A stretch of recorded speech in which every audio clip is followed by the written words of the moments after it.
ज्योतिषी पीठ के शंकराचार्य स्वामी अभिमुक्तेश्वरानंद सरस्वती और उनके शिष्य मुकुंदानंद ब्रह्मचारी के खिलाफ पॉक्सो एक्ट की धाराओं में मुकदमा दर्ज हुआ है।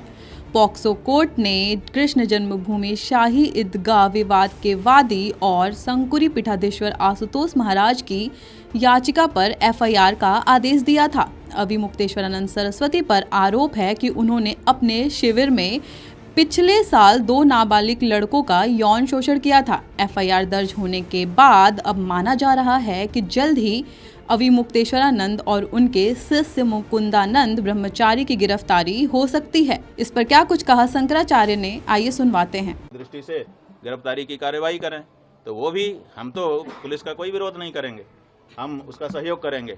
वो जो करेंगे जनता तो सब देख रही है। देखिए 3 कोर्ट है हमारे लिए, एक निचली कोर्ट है, एक मिडिल कोर्ट है और एक हाई कोर्ट सुप्रीम कोर्ट है।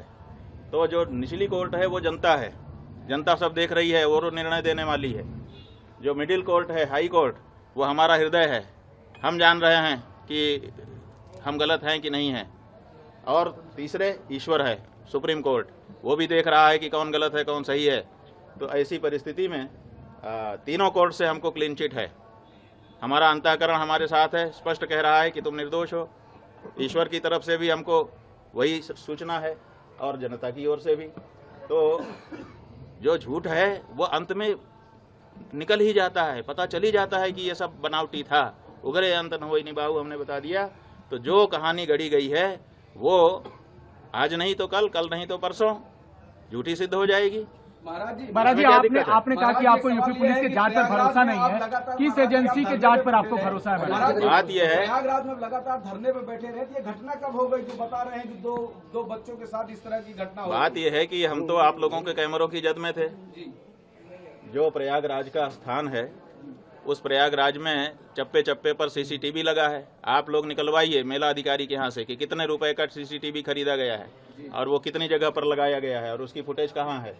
तो उन्होंने तो चप्पे चप्पे पर लगा रखा था कि कुछ भी घटना होगी हम उसको वार रूम से देख लेंगे। तो उनके यहाँ तो सब रिकॉर्ड होगा ना। हमारी बस तो हमारे शिविर के अंदर नहीं खड़ी थी, क्योंकि पुलिस ने जो हमारे साथ ज्यादती की उसके बाद से हम शिविर के अंदर प्रविष्ट ही नहीं हुए, बाहर ही खड़े रहे। तो सड़क पर ही हमारी बस भी थी और हम भी थे। तो ऐसी परिस्थिति में वो सब सीसीटीवी की कैद में है। दूसरे दिन रात आप लोगों का कैमरा हमारे ऊपर लगा हुआ था और उसमें कहना कि हम ये सब कर रहे थे, कितनी नीचता की बात है। और ये भ्रम फैलाया जा रहा है कि गुरुकुल में ये सब हो रहा है। हमारे गुरुकुल में जब वो लड़के कभी प्रविष्ट ही नहीं हुए, पढ़े ही नहीं, उनका हमारा कोई लेना देना ही नहीं है। वो हरदोई के विद्यालय के छात्र हैं, जैसा कि उनकी मार्कशीट जो मुकदमे में लगाई गई है उससे पता चला है। तो जब वो यहाँ पढ़ते नहीं हैं, लिखते नहीं हैं, आए नहीं हैं, गए नहीं हैं, यहाँ से कोई उनका लेना देना नहीं है, तो उनके साथ कैसे कोई कुछ कर सकता है।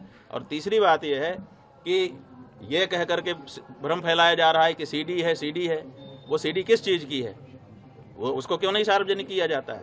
कहा जाता है कि बच्चों के साथ अन्याय हो रहा था और बच्चे जो है वो निकल करके गए, हमको आकर के उन्होंने बताया। जैसा कि देखिए कोर्ट में क्या है हम नहीं बता रहे हैं, लेकिन जो सार्वजनिक रूप से आशुतोष ब्रह्मचारी ने कहा है उसके आधार पे हम आपको बता रहे हैं कि वो कह रहे हैं कि बच्चों ने आकर के हमको बताया कि हमारे साथ ये हो रहा है। और फिर सीडी भी लेके आए बच्चे। इसका मतलब बच्चे सीडी बना रहे थे। कौन बना रहा था सीडी? बच्चे बना रहे थे या कोई दूसरा ही बना रहा था? तो ये सब ऐसे सवाल हैं जिनका जवाब आने वाले दिनों में पूछा जाएगा और उसको जवाब देना पड़ेगा।